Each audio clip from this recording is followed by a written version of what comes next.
I was just talking about this with my friend Will Westmoreland on his live. Hopefully, I can have Will Westmoreland on my YouTube live coming up soon, and we can talk about this and other things. But Will is a far better man than I am in that he is more open to embracing some of the folks that are leaving MAGA in order to bring them into our big tent, and I totally understand where he's coming from.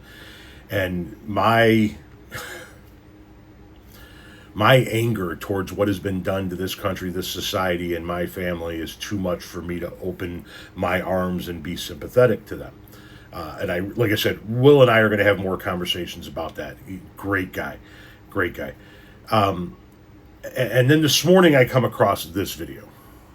It's just been harder and harder and harder to find those people to work. Bethany Gotts owns Quay's Farm in Mountain Home, but now with fewer workers, a lot of the manual labor is left up to her. She tells me she's tried hiring locally, but it's been difficult to find people willing to do the hard work. Finding a legal American here that is going to work as hard as an immigrant is nearly impossible. She even posted job openings on Facebook. I had 7 people contact me about it, and when I sent them the description, I had no people respond. She says hiring undocumented workers is not an option, with serious risks for both sides. One, you're going to get fined. You have unfortunately, an employee living in fear. They could get picked up at any moment, and then you're without an employee. To keep her farm running, Gotts is hiring high schoolers and is now looking into the federal H-2A visa program. I have endeavored to spend $200,000 to build a small worker housing so that I can get H-2 workers next year. Gotts hopes for long-term solutions that support both farmers and workers. The misnomer that farmers exploit immigrants is just so sad to me because, like I said, my friends and neighbors, we love our workers. They're our family. And they want to work, and they will work hard. And there needs to be a path for these people in our country because our government has failed them. And it is failing, I feel, the farmers.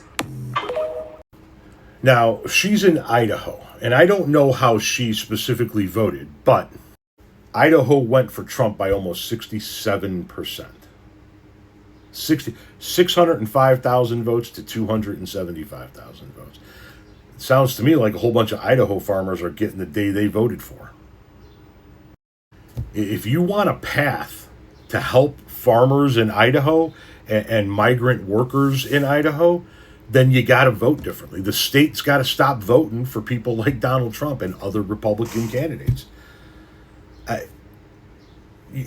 Your state, whether you voted for it or not, is irrelevant at this point in time. Your state voted for the man that did this to you. You got to talk to your neighbors. You got to talk to the other farmers in the community. You got to talk to the other people that keep voting for these Republican presidents. That's why you don't have any workers. And by the way, this is what we're talking about.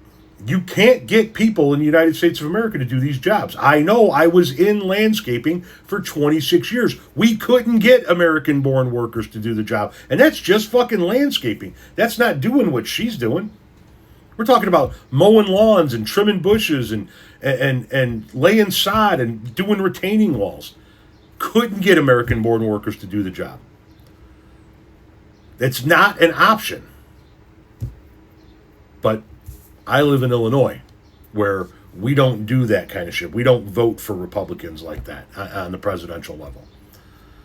Idaho voted for what you're going through right now.